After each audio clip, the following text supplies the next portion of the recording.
ሰላምና ክብር ለእናንተ ይሁን። የዛሬው የትኩረት ማዕከላችን ጉዞ የሚጀምረው በአንድ የሰፈር ትስስርና እሴቶች ከተቀረጹበት ስር ነው።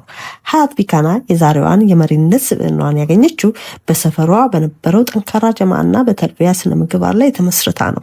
ይህ የአስተዳደግ ጥግ ለሰው ልጅ ያላትን ፍቅርና የማህበረሰብ አባል የመሆን ትርጉም በውስጧ የሰራባት መሰረት ነው። ከዚህ ባሻገር የአባቷ የላቀ ተሳትፎ ለወደፊት ሙያዋና ለግል ስብዕናዋ መገንባት ትልቅ ሚና ነበረው። አባቷ የነበራቸው አርቆ ሀሳቢነትና ለትምህርት የሰጡት ትኩረት ዛሬ ሀያት ለደረሰችበት የስራ ተነሳሽነትና የማይበገር ስብዕና ትልቅ የኃይል ምንጭ ሆኗል።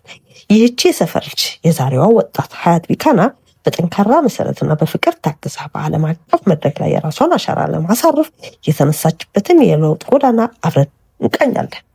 ሀያት በሃይስኩል ቆይቷ ሁሌም የማህበረሰብ አካል የመሆን ፍላጎት ነበራት። በትምህርት ቤታቸው ሙስሊም ተማሪዎች ጀማዓን ስትመሰረት የነበራት ዓላማ በትምህርት መትጋት፣ በሰላት መበርታትና እርስ በእርስ መደጋገፍ ያ የመጀመሪያ የአመራርነት ኃላፊነት ለዛሬው የዓለም አቀፍ አመራርነት የመጀመሪያው እርምጃ ነበር። በ12ኛ ክፍል በተማሪዎች ኮሚቴ ውስጥ በነበረችበት ወቅት ለሁሉም ተማሪዎች የሚጠቅም ወለድ አልባ የባንክ አገልግሎት እንዲኖር በማድረግ አሻራዋን ጥላለች። ሀያት ቢካና ለዩኒቨርሲቲ ትምህርት ቱርክ ስትደርስ የዓለምን በሮች ለራሷ ብቻ ሳይሆን ለወገኖቿም ለመክፈት ወሰነች። እንደ አውሮፓውያን አቆጣጠር በ2022 የአፍሪካ ቀንን በማክበር የጀመረችው ማህበራዊ እንቅስቃሴ በኋላ ላይ የአፍሪካ ተማሪዎችን በአንድነት የሚያሰባስበውን የአፍሪካ ዊዛውት ቦርደር መመስረት መሰረት ሆነ።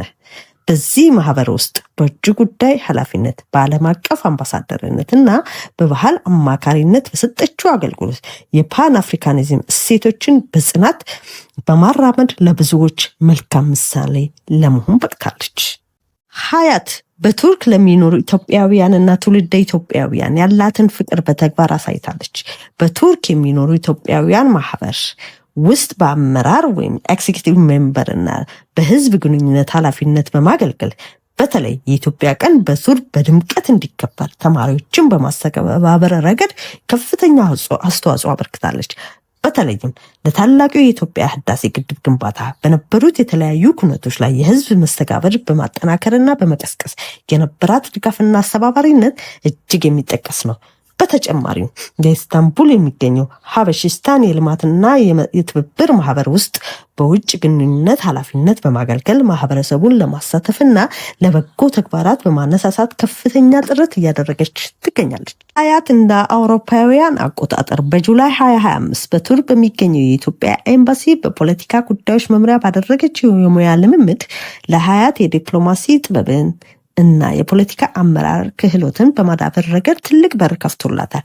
ይህ አጋጣሚ ለኢትዮጵያ የልማት እቅዶች በሁሉም የዘርፍ የበኩሏን አስተዋጽኦ ለማበርከት የሚያስችላትን የፖለቲካ እይታ እንድታዳብር አስችሏታል።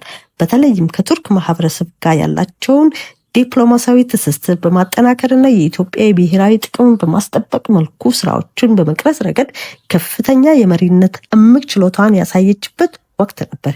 ይህ የሁለትዮሽ ሚና እና ልምድ ለወደፊት ለምትይዛቸው ትልልቅ ኃላፊነቶች እንደ ትልቅ መሰረት የሚታይ ነው። ሀያት ቢካና በኢስታንቡል ዩኒቨርሲቲ ቆይታዋ ወቅት በተለይም በአሜሪካ ዩኒቨርሲቲዎችና በቱርክ የሚገኙ የተለያዩ ተቋማት አማካኝነት በአፍሪካ ተማሪዎች ላይ ስልታዊ የዳሰሳ ጥናቶች ወይም ሰርቬይስ ሲደረጉ በመሳተፍ ከፍተኛ የምርምር ክህሎቷን አሳይታለች።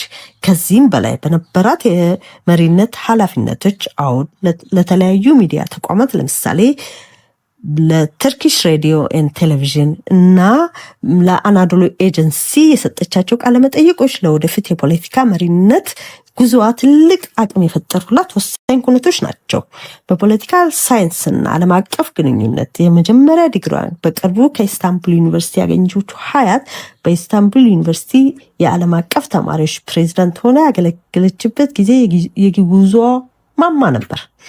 ከ900 በላይ ተማሪዎችን በመምራት በዩኒቨርሲቲው ታሪክ የመጀመሪያዋ ጥቁር ኢትዮጵያዊት ሴት መሪ በመሆን ታሪክ ሰርታለች። ፈገግተኛዋ ሀያት ቢካና ዛሬ የምትገኝበት ደረጃ የትላንትናዋ የሰፈር ልጅ ውጤት ነው። ይህቺ ትንሿ ዲፕሎማትና ፖለቲከኛ ለወደፊት ለታላቅ ሀገራዊ ኃላፊነት የተዘጋጀች እና ለብዙ ትልልቅ ኩነቶችና መልካም ተግባራት አርአያ የምትውል ልጅ ናት። የሀገሬ ሰው እንደሚለው የሚያጠገብ እንጀራ ከምጣዱ ያስታውቃል። እውነት ነው። ሀያት ለወደፊት የምታሳየው የስራና መሪነት ጉዞ በጉጉት እንጠብቃለን። ሀያት አላህ እንዲረዳሽ ልባዊ ምኞቴ ነው።